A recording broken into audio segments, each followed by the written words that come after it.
session 4, and the title, the topic of this session is the New Cold War and the exploration of global peace regime.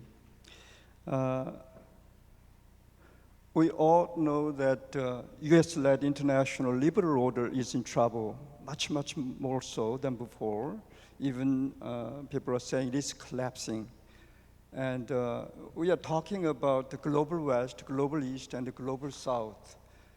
But global East and global South, in particular, are not the East we knew, and not the so-called the third world. Ambassador, the floor is yours. As you know well, the United Nations has become paralyzed because of Russian invasion of Ukraine.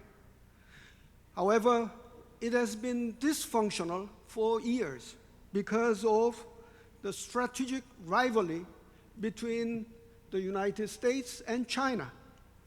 When I was there as Deputy Ambassador in 2006, China's budgetary contribution to the United Nations was mere the seventh.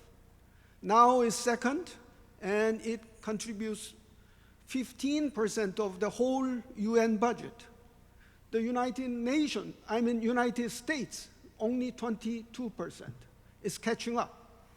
And accordingly, is trying to expand its power, wield its influence. As an example, China came up with GDI, Global Development Initiative.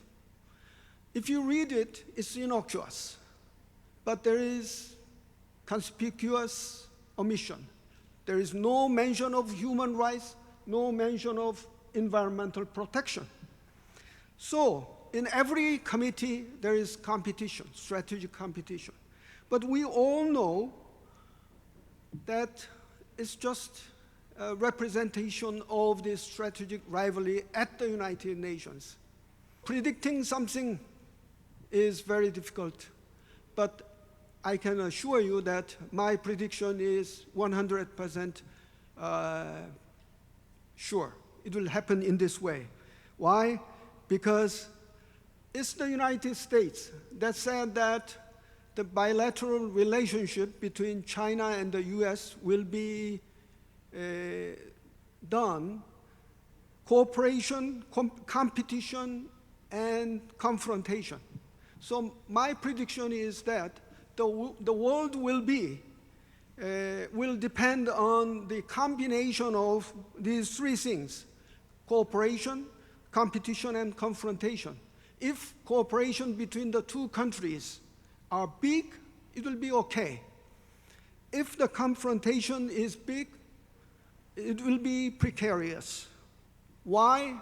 Because this strategic rivalry has crowded out the leadership of the United Nations and also the leadership of the United States. So there is a power vacuum. The South Korean government has been focusing on two things. First, enhancing the deterrence, like Camp David trilateral talks. And secondly, stark warning against North Korea. I see some merits of them. Setting a clear red line sometimes works, but they are not sufficient measures for keeping peace on the Korean Peninsula. Sometimes they can turn out to be dangerous.